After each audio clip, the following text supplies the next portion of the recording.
Good morning. তো আজকে আরও একটা ব্লগ ভিডিও নিয়ে এলাম। তো লাস্ট দিন তো দেখিয়েছিলাম যে সিংহাসনটা কেনা হয়েছে, তো ওটাই হচ্ছে আজকে পুজো করবো। একদম ঠাকুর সাজিয়ে তারপরে পুজো করবো। তো ওই জন্য আমি নিয়েছি ফুল তুলতে। এটা হচ্ছে আমাদের বাড়ির সামনের দিকে, মানে বাড়িওয়ালাদেরই এরকম ফুল গাছ লাগানো আছে। এটা সেই থোকা টগরটা হয় না, নাচ টগর বলে, তো ওই গাছটা আছে। এই গাছে আমি ফুল তুলি না, তো পিছনে জবা গাছ আছে, ওখান থেকেই তুলি। আজকে যেহেতু আজকে জবা গাছে বেশি ফুল হয়নি, তো ওই জন্য এখানে দুটো ফুল তুললাম।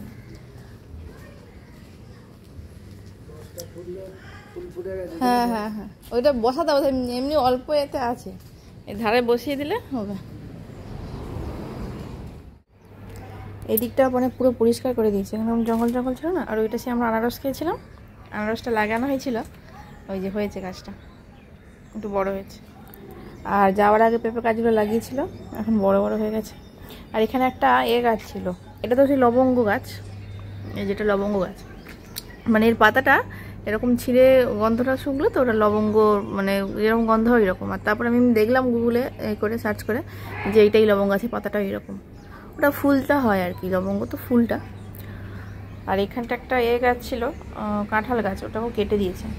এটা কাটতে গিয়েছে, এটা আমাদের বাড়িতে মানে পিছন সাইডে, এখানে ডাইনিংটা পড়ে, এবারে ওই জন্য ঘরে খুব লাইট ঢোকে। কাঁঠাল গাছটার জন্য একটু লাইটের অসুবিধা হতো। আমি যখন ফুল তুলতে এসছি, কাল অনেকগুলো ফুটেছিল, 6-7টা ফুটেছিল জবা ফুল।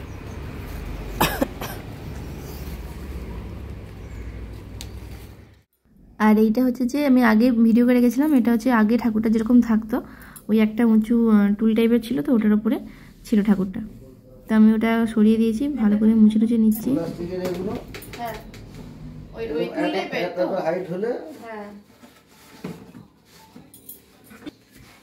এটা কোথাও তো সেট পাওয়া যায় নাকি? এই সিংহাসন কিটা এই এটা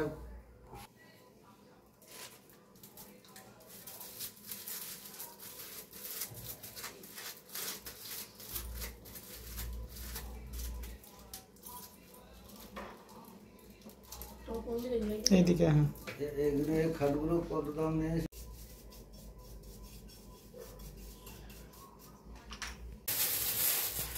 এটা হচ্ছে যে আমাদের এখানে মেলা থেকে কিনেছিলাম। এখন বসা অনেক কালকে ধুয়ে দেওয়া হচ্ছে। শিবলিঙ্গ, কি করে চান টান করাতে হয়? জল দিতে হয়, গঙ্গা জল তো নেই। শিবলিঙ্গ,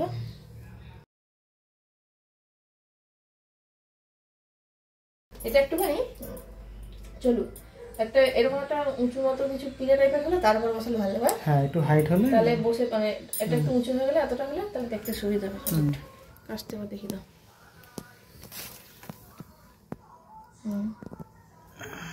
চলো রেখে দিই।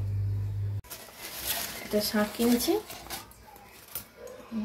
বাজাবে এখন মনে হয় কালকে যখন সন্ধ্যে দেবো তখন বাজাবো। আচ্ছা, ঠিক আছে। নকুলদানা কলকাতা থেকে এনেছে? নকুলদানা কলকাতা থেকে, হলদিয়া থেকে। ওই রে বাবা, মানে ওয়েস্ট বেঙ্গলের বাইরে হয়ে গেলি, তখন ওয়েস্ট বেঙ্গলের সবাই কলকাতা হিসেবেই চেনে। কলকাতা মানে ছাড়াও যে আরো জায়গা আছে, সেই জন্য লোকে জানলে এরকম জায়গার নাম বলতে হয়। ওটা রাজধানী, ওটাই ছিল।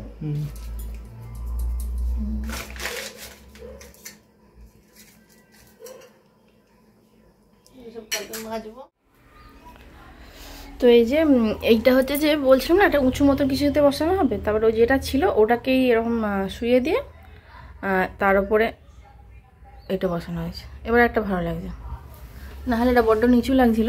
এই যে এবার একদম ঠিকঠাক সাইজটা হয়েছে।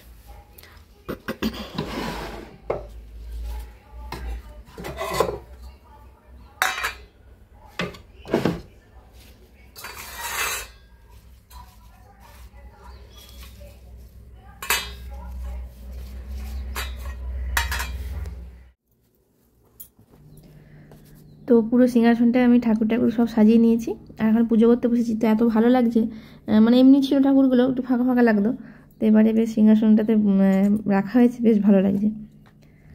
আর এখানে মানে এখানে যে গাছগুলো ফুল গাছগুলো বেশ লাগিয়েছে, এটা ভালো। নাহলে কি বলতো প্রত্যেক দিনের পুজো, প্রত্যেক দিনের আমার ফুল কিনতে যাওয়া ওটা একটু চাপের ব্যাপার হয়ে যায়।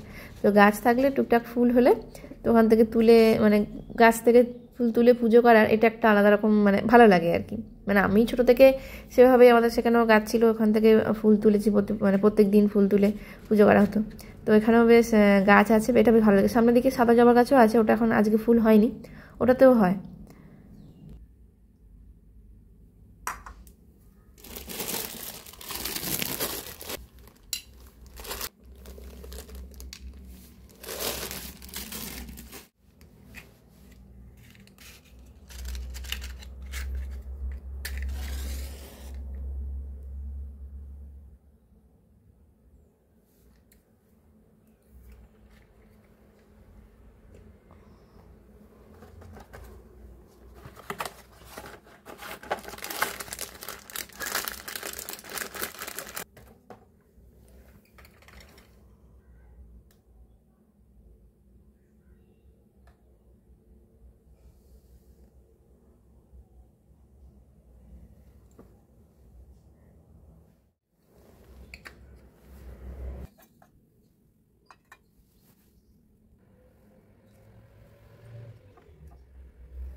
আর এখানে না দোকানে আগের বার যখন জিজ্ঞেস করেছিলাম, তো এখানে নকুলদানা পাওয়া যায় না, এখানে সেই মিছরি পাওয়া যায়, মানে একদম ছোটো মিছরিগুলো না, একটু তার থেকে যে সাইজগুলো হয় বড়, মানে ওই রকম মিছরি পাওয়া যায়।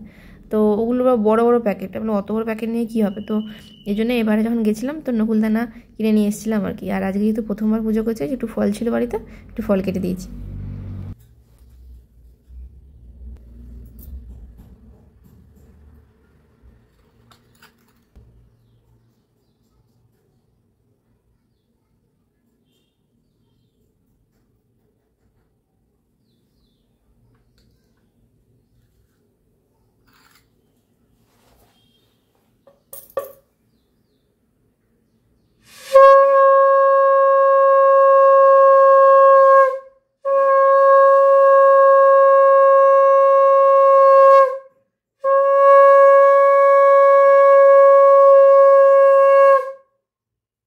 তো আজকে যেহেতু বাড়িতে প্রথমবার পুজো করলাম, প্রথমবার পুজো নয়, মানে নতুন সিংহাসনে প্রথমবার পুজো করলাম, তো বলেছিলাম যে সিংহাসনে বসে যখন পুজো করব তো তোমাদের সঙ্গে শেয়ার করব, তো সেই জন্যই তোমাদের সঙ্গে শেয়ার করলাম। আর পুরো সিংহাসনটা ঠাকুরগুলো কীরকম লাগছে অবশ্যই কিন্তু কমেন্টস করে জানিও। তো চলো, দেখা হচ্ছে নেক্সট ভিডিওতে। সবাই ভালো থেকো, সুস্থ থেকো, আজকের মতন টাটা।